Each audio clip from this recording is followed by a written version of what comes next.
Okay, I usually don't make videos about specific guns, but we need to talk about this one. This is the brand new Grand Power X-Calibur Match. As you can see here, it is the brand new version with a steel dust cover, full length, the new slide cuts, and it came optics ready. And I don't want to get ahead of myself, but this is now my favorite gun. And I'll tell you why. So, what makes a Grand Power is the special action. So unlike most handguns, it doesn't have a tilting barrel Browning action. It, as you probably know if you're looking up this video, has a rotating barrel that stays stationary, doesn't tilt back, doesn't travel, just rotates. Very cool. Now, in theory, what that's supposed to do is keep everything, I guess, more central. Take out movement of the barrel, reduce the moving mass, keep everything more or less flat. And I didn't know if I exactly bought that. So when I saw this version came out with the added weight out front with the optics cut, I decided to give it a try. The Humble Marksman and GB Guns give it pretty rave reviews, so I figured it was worth my time. And I was completely surprised. Now, what I did was I had to compare it to my usual competition gun, CZ Shadow 2. Now, is this a fair comparison? Not exactly, but life's not fair. And Grand Power decided that they wanted to make a match gun for competition. And if you're going to do that, at some point you're going to have to be compared to the Shadow 2, which is one of the most popular competition guns in the world. So it's only fair to put them side by side and see how they perform. Now, I've competed with the Shadow 2 for years and years. I've put a ton of work and extra money into this one. It is a 59-ounce gun.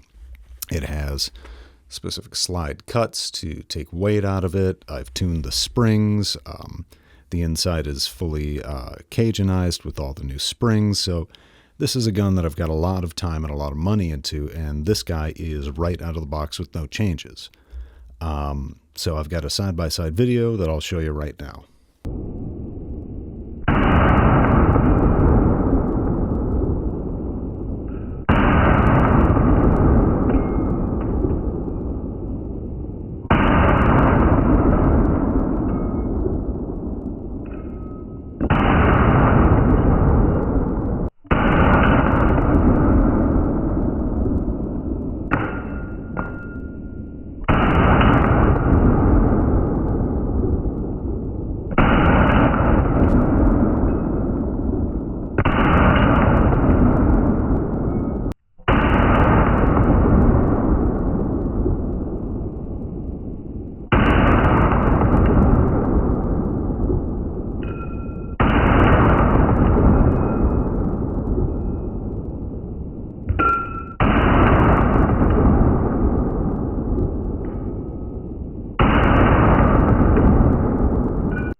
So I guess the takeaway there, at least visually, is that there isn't a massive market difference in how the gun handles between the two, which is kind of insane because the Grand Power is straight out of the box and weighs about half as much as the CZ. In terms of recoil, that's crazy. Now, what you can't see in the video, and what I I do have to say is that the feel between the two is similar, but I have to give the edge to the Grand Power. It feels, when shooting, especially quickly, with multiple rounds per target, incredibly smooth. The recoil impulse is smooth. The slide feels smooth. It's not jumpy. I'm not absorbing as much of the recoil into my hand. It's hard to describe as anything other than a very smooth shooting experience. And so understanding that, well, this has been my competition gun for years and years. Going forward, I'm just going to have to go with the Grand Power. It's an unbelievable joy to shoot. I put about 500 rounds through it today, which I didn't mean to, but it was just so much fun to shoot. Time got away from me, and I ended up shooting everything I brought with. Now, it's not a perfect gun, and there are some things I do want to get into if you are considering this. One of the things is it only comes with two optics plates. It comes optics ready, but only two plates, and as of right now, this will be early November 2023, the only U.S. distributor for it, Global Ordnance in Florida, is only shipping it with two plates, one for a Doctor footprint and one for the RMSC footprint. Now, some people are crying and saying that, it should come with an RMR footprint. Whatever. I can live with it only because of Vector Optics. They make a number of Doctor footprinted optics that are brand new, that are brighter, larger window, and a lot cheaper than, let's say, your Vortex Venoms. A couple other things is the slide serrations are 10 times better than the CZ. These are functional. I've seen people pay a whole lot of money to put similar cuts into guns. Just racking the slide and manipulating it was considerably easier than my CZ. And again, I've put tens of thousands of rounds through the CZ. Magazine catch isn't the easiest. It's great. Don't get me wrong, but it's not fully extended. The texture's okay. But what I like about it a lot more than the CZ is that the mechanism for releasing the magazine inside is a lot more substantial and less reliant on just tension. And I'll show you what that means. Is the magazines for the Grand Power have their notch right up front. And it's actually a tilting type of lock inside the gun that keeps the magazine seated, as opposed to what you'll see in a lot of guns, Glocks or the CZs, where it's on the side and it's just the tension of one spring keeping it kind of shoved in there, which, there can be issues seating it, or it can fall, especially if you're adding extended base pads on the bottom. They're adding weight. There can be some kind of problems with it. The mechanism in the Grand Power, at least from when I detail stripped it, was incredibly robust, and I like it a lot. And it releases the magazines with a lot of authority, which GB guns showed you, but which I really prefer is that there's no question about whether it's in or out. It just comes out. And if you're trying to drop a mag quickly under movement, that's a major benefit. The safety is huge. I like it. My thumb can ride it just like a 1911. I've got no problems with that.